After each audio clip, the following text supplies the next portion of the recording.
Assalamualaikum warahmatullahi wabarakatuh. Halo semuanya, perkenalkan kami dari kelompok 5. Saya Nurul Alami Mulia Farli, Saya Dwi Wahyuni, dan saya Ikra Sifa.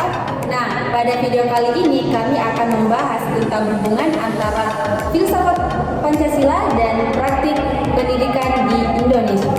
dengan tema korupsi bansos COVID-19 dan gagalnya pendidikan nilai Pancasila. Dalam video ini, kami akan membahas kasus korupsi nyata, hasil observasi sederhana, analisis kritis, serta solusi berdasarkan nilai-nilai Pancasila. Selamat menyaksikan! Bayangkan, di saat banyak masyarakat kehilangan pekerjaan, kesulitan makan, bahkan kesulitan bertahan hidup di saat pandemi. Ternyata masih ada orang yang mengambil keuntungan dari bantuan untuk rakyat. Padahal sejak kecil kita diajarkan tentang kejujuran, keadilan, dan nilai kemanusiaan melalui Pancasila.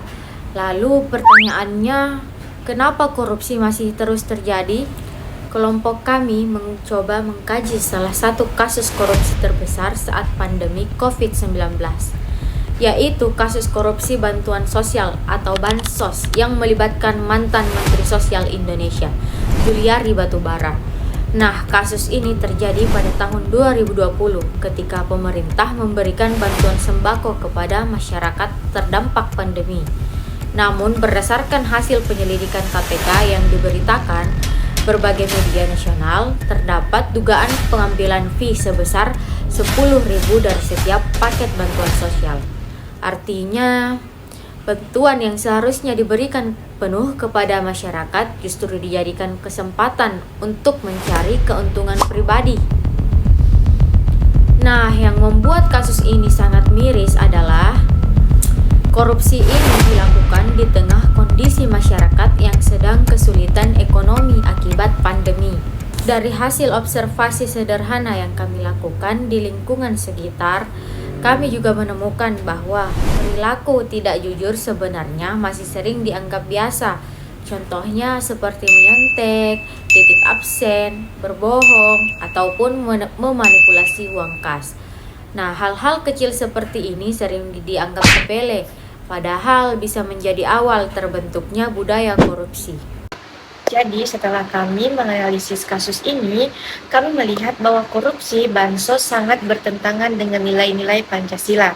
Dalam sila kedua, yaitu kemanusiaan yang adil dan beradab. Manusia seharusnya memiliki rasa peduli terhadap sesama.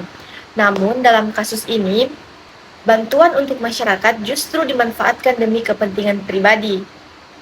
Kasus ini juga bertentangan dengan sila kelima, keadilan sosial bagi seluruh rakyat Indonesia.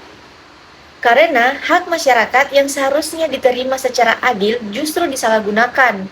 Menurut kelompok kami, kasus ini itu menunjukkan adanya kesenjangan besar antara nilai-nilai ideal Pancasila dan realitas di lapangan. Di sekolah, kita belajar tentang kejujuran dan moral, tetapi dalam kehidupan nyata, masih banyak tindakan yang justru bertentangan dengan nilai tersebut. Seperti artinya, pendidikan dalam sepenuhnya berhasil membentuk karakter manusia. Jadi, filsafat Pancasila sebenarnya tidak hanya mengajarkan kecerdasan intelektual, tetapi juga membentuk manusia yang memiliki moral, tanggung jawab, dan kepedulian sosial. Jika nilai Pancasila hanya dihafalkan tanpa diterapkan, maka pendidikan kehilangan makna yang sebenarnya. Menurut kelompok kami, solusi korupsi tidak hanya soal hukuman, karena masalah utama korupsi bukan hanya soal hukum, tetapi juga soal moral dan karakter. Nah, pendidikan berbasis Pancasila seharusnya tidak hanya fokus pada nilai akademik, tetapi juga membiasakan sikap jujur, disiplin, dan bertanggung jawab dalam kehidupan sehari-hari. Guru, orang tua, bahkan pemimpin juga harus menjadi teladan. Karena pada kenyataannya, anak muda lebih mudah meniru tindakan daripada hanya mendengar nasihat.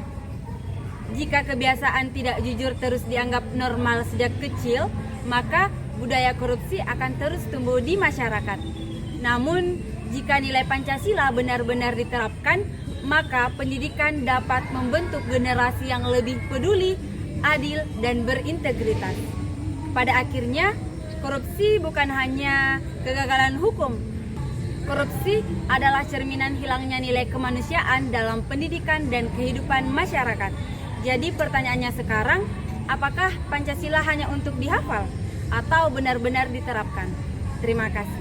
Baik, itu tadi pembahasan dari kelompok kami mengenai korupsi dan pendidikan berbasis nilai Pancasila. Kami berharap masyarakat, terutama generasi muda, dapat lebih memahami pentingnya nilai kejujuran, tanggung jawab, dan kepedulian sosial dalam kehidupan sehari-hari. Karena pada akhirnya nilai Pancasila tidak hanya untuk dipelajari, tetapi juga diharapkan dalam kehidupan bermasyarakat.